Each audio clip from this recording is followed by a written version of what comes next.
So today I'm going to be talking about phosphoric acid in Coca Cola, and what this is about is investigating if Coca Cola actually contains phosphoric acid.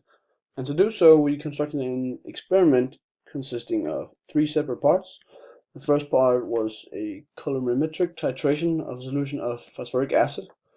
Then the second part was a potentiometric titration of that same solution of phosphoric acid. And lastly, we had a titration of Coca Cola. And for all of these titrations, we'll be using 0.100 molar sodium hydroxide. In the first part with the colorimetric titration, we actually did two titrations. One with methyl orange as the pH indicator, and the second one with phenolphthalein as the pH indicator. When we used methyl orange, we saw a clear color change from red to orange, and when we used phenolphthalein, we saw a clear color change from colorless to pink.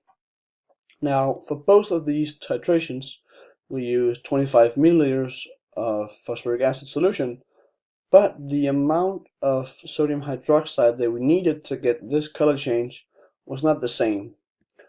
In fact, for methyl orange we needed 7.3 milliliters to get this color change, but for phenolphthalein we needed 14.5 milliliters. This might seem a bit strange at first, but it is explainable by looking at the interval in which the pH indicators changes colors.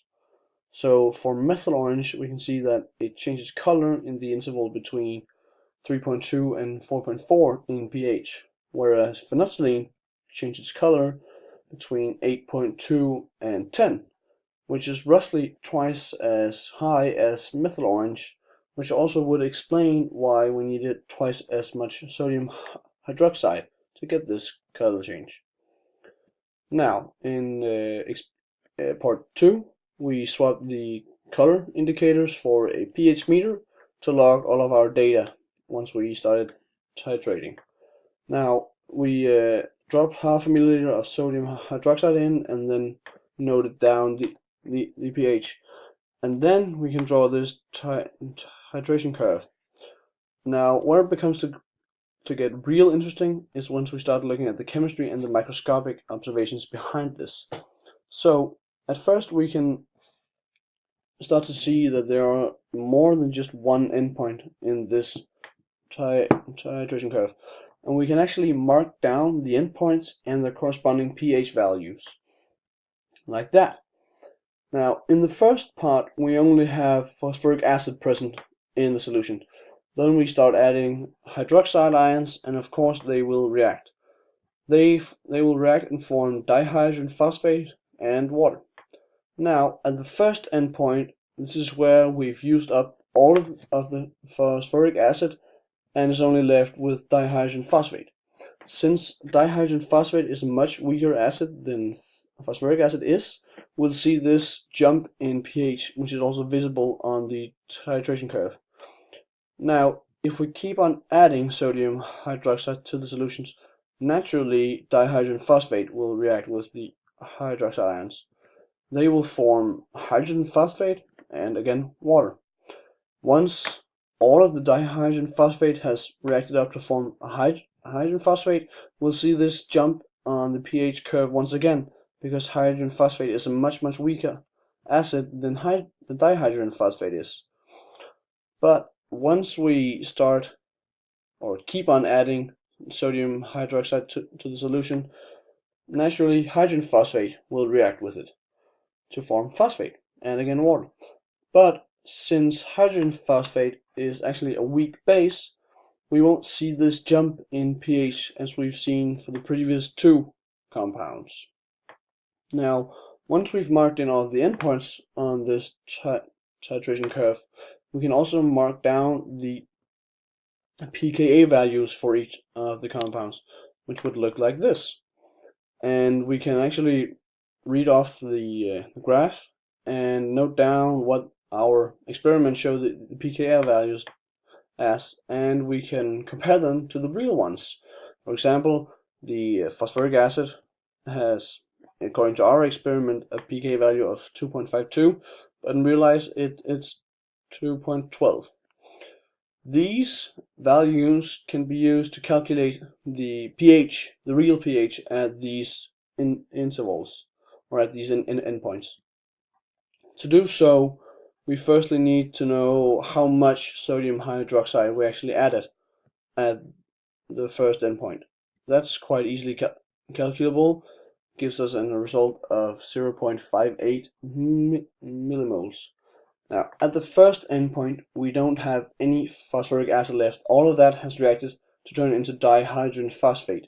So, since dihydrogen phosphate is a weak acid, we can calculate it using the formula for weak acids. But firstly, we need to know the concentration of dihydrogen phosphate.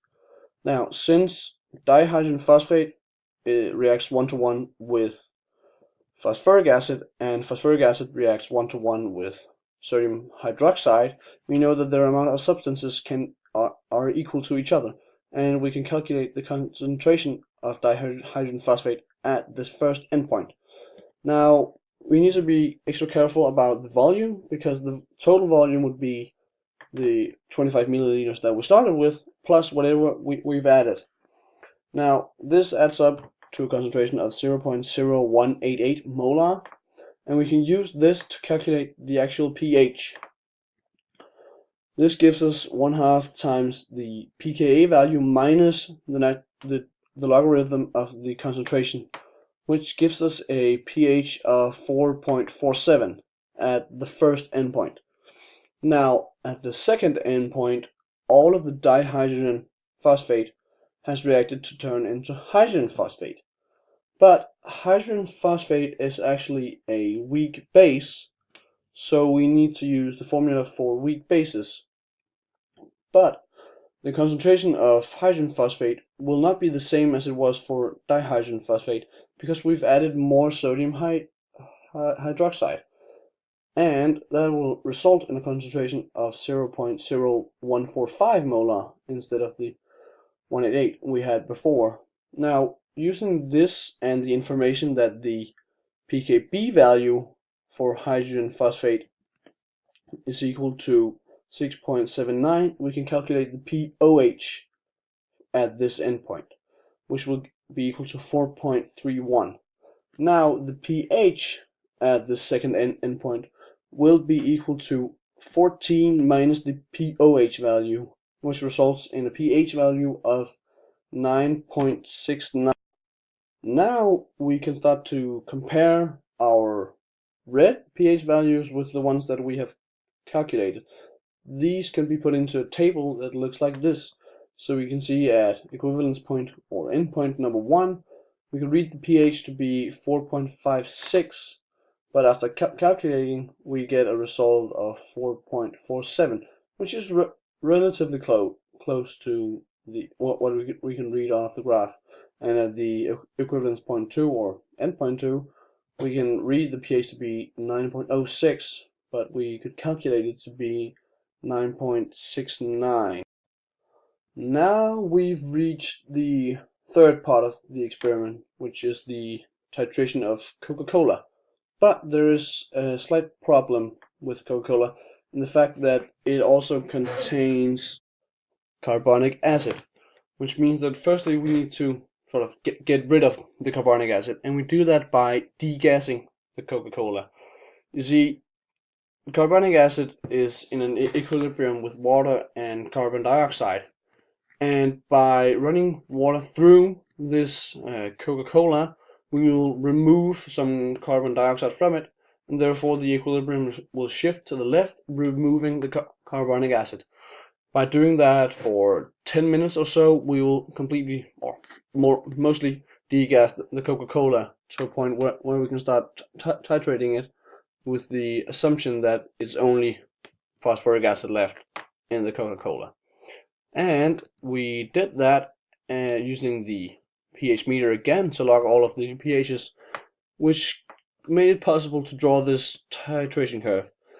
And it does look somewhat similar to the one of the phosphoric acid solution.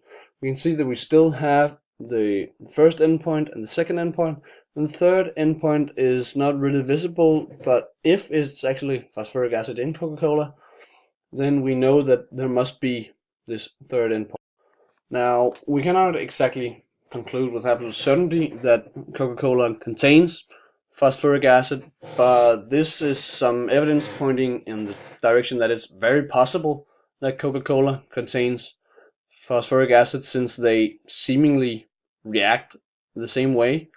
But of course, I mean, theoretically, it could be another compound having the same chemical properties as phosphoric acid uh, being present in Coca-Cola. But the fact that the pH values in the beginnings are almost the same, and they have the same looking titration curves with the two different endpoints and a third invisible one, it pointed in the direction that is very plausible that Coca-Cola contains phosphoric acid.